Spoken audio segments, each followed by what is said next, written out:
আসসালামু আলাইকুম। সবাই কেমন আছেন? নিশ্চয়ই ভালো আছেন। আমরাও আল্লাহর রহমতে ভালো আছি। আমি আপনাদের মাঝে আজকে টাকি মাছ ভর্তা কীভাবে করতে হয় সেটা খুব সহজ পদ্ধতিতে দেখাবো। প্রথমত মাছগুলো আমি কেটে পরিষ্কার করে নিয়েছি, তারপরে এটাকে কেচে নিয়েছি। এটাকে কেচে নেওয়ার কারণটা হচ্ছে এর মধ্যে মশলাগুলোকে ভালোভাবে প্রবেশ করবে। এরপর আমি এর মধ্যে গুঁড়ামরিচ, লবণ, হলুদ দিয়ে দিব। তারপরে মশলাগুলোকে ভালো করে মেখে নেব। এটাকে আমি তেলের মধ্যে এখন ভাজবো, তবে খুব হালকাভাবে।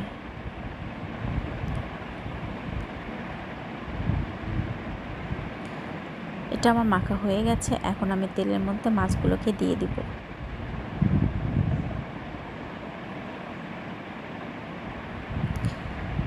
এটাকে আমি কড়াভাবে ভাজবো না, কারণ কড়াভাবে ভাজলে ভর্তার টেস্টটা খারাপ হবে। এটাকে খুবই হালকাভাবে এপিঠ ওপিঠ ভেজে নেব।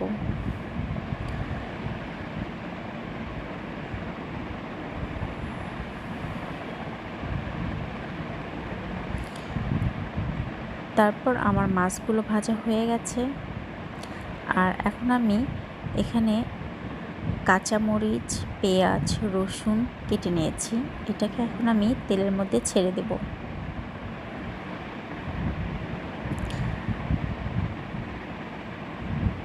একটু সামান্য পরিমাণ লবণ দিয়ে দিলাম।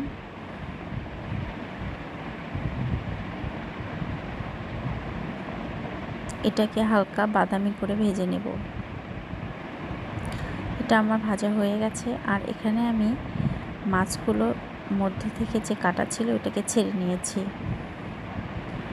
এখন এটাকে আমি ভর্তা করব। মাছগুলো আলাদা করে ভর্তা করা হয়ে গেছে। এরপর আদা, রসুন, কাঁচামরিচ এগুলোকে সঙ্গে অ্যাডজাস্ট করে নিয়ে ভর্তা করব। এরপর আমার ভর্তা করা হয়ে গেছে। দেখুন, খুব সহজভাবে অল্প সময়ের মধ্যে ঝটপট আমার ভর্তা হয়ে গেছে। দেখুন ভর্তাটা অনেক সফট হয়েছে। আর মাছটা যদি কড়া করে ভাজতাম তাহলে মোটেই ভালো হতো না। তো সবাই ভালো থাকবেন, সুস্থ থাকবেন। আল্লাহ হাফেজ।